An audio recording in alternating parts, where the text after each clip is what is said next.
Son of man, can these bones live?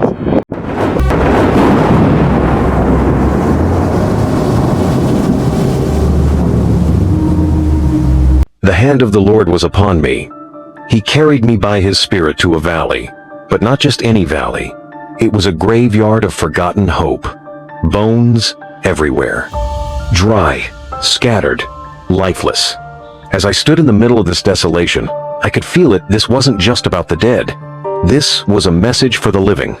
The Lord led me among the bones, step by step. He let me see them up close, ancient, silent, without purpose. Then he asked me a question that still echoes in my spirit. Son of man, can these bones live? I didn't pretend to know. I simply whispered back, Sovereign Lord, only you know. Because sometimes faith begins where logic ends. Then he gave me a strange command. Prophesy to these bones.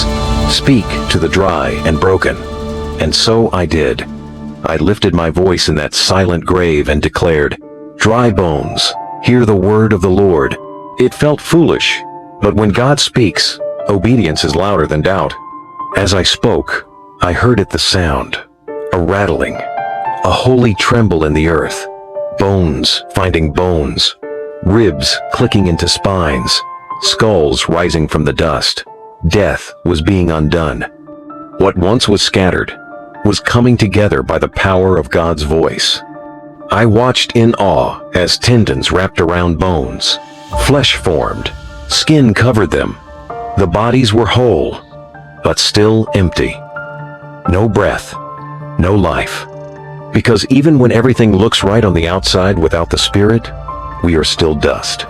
Then the Lord spoke again. Prophesy to the breath. Call the wind from every corner of the earth. So I did. I cried out, Come, O breath, come from the four winds. Breathe into these slain that they may live again.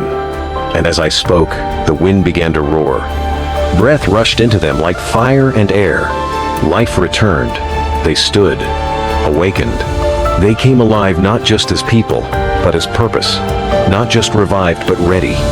An army of the Lord rising from the dust of despair. A sight I will never forget.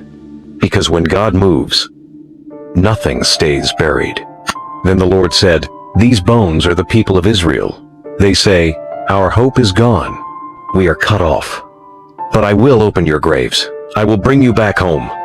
In that moment, I understood this was more than a miracle. It was a promise. A prophecy of restoration for a nation, for a soul, for anyone who's ever felt forgotten. And the Lord said, I will put my Spirit in you, and you will live. Then you will know I have spoken. I have done it. My heart burned with hope. This vision wasn't just for yesterday.